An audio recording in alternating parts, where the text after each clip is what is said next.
Welcome to Grevic Knives, where we do all kinds of stuff knife related. Okay, today we're going to be working on trying to cut some wood to make knife handle blocks out of live oak, pignut hickory, and a new wood that I've never used before called Flamboyant. Have no idea what it looks like. We're going to be cutting it up and finding out. We're going to start with the live oak, looking for pieces of the live oak that don't have really serious drying cracks. This wood is exceptionally hard. When it dries, it has a tendency to crack up really bad. I have to avoid those to make knife handles. We'll get started on that piece right there.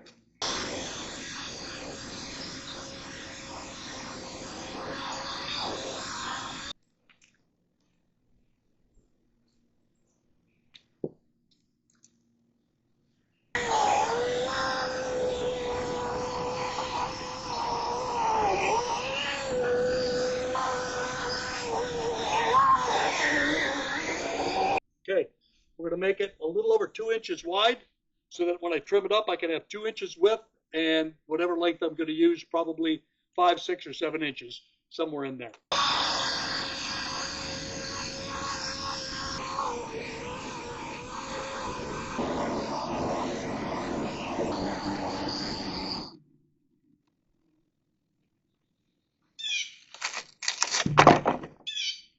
That's one little piece.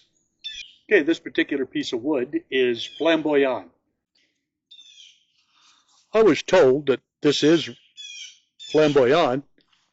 It certainly looks like red cedar and it smells like it too. Here we have a piece of flamboyant. It was given to me by a gentleman out of Port St. Lucie, Florida, and I am going to cut it up, make knife handles out of it. I have absolutely no idea what it looks like. It's been brought over here to the United States from Madagascar. It is a very, very popular tree down in South Florida. It grows, I guess, in lots of different places. I've never heard of it before. And it's supposed to have some very interesting pattern. Well, we're about to find out. Here we go. Well, that's a lot softer than that oak. And that's a whole lot softer than the oak. It's very interesting wood, though. Well, I'm going to cut a piece off of this so I can start out with about 3 pieces. Maybe 4. Okay.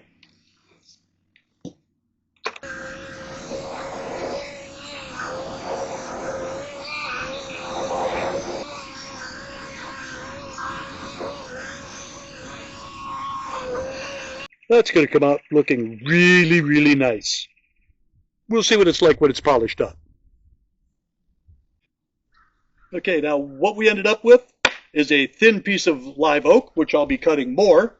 But with this particular piece, I might be able to get a set of scales out of here, maybe 2. Cracks all the way through here, but I might be able to get a set out of the heartwood there. And then I may be able to get a set down over here. It's not really very thick, but I only need 1 inch thick. So I may be able to do a cross-cut piece here. I doubt it, but we'll give it a shot. And so I've got maybe 3 or 4 pieces of scales out of this. The next piece I'm going to try to go a little wider and give myself a little bit more meat on the wood. Now the flamboyant, I've got 2 pieces.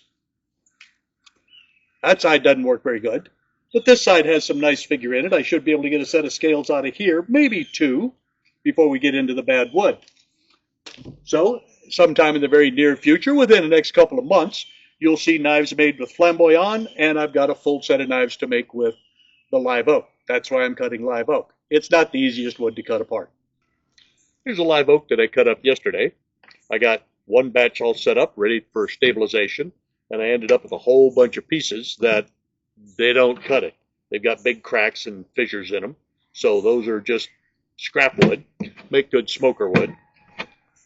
But these are all set up. They look good. There's no cracks in them anywhere. And this is ready for the next step of stabilization, which is the dehydration process. Try that again, the dehydration process. We were working on getting some flamboyant cut up so I can try and use it. Brand new wood. Had no idea what it was going to look like. And it's going to be tough to salvage any of it. I may be able to get 1 or 2 pieces out of it before I'm done, but definitely can't be looking like that when you're trying to make knife scales. Thanks for watching our videos. If you enjoyed watching our videos and want to see more, leave us a note in the comment down below. And if you really like to see the end product on these, visit us at GrebekKnives.com.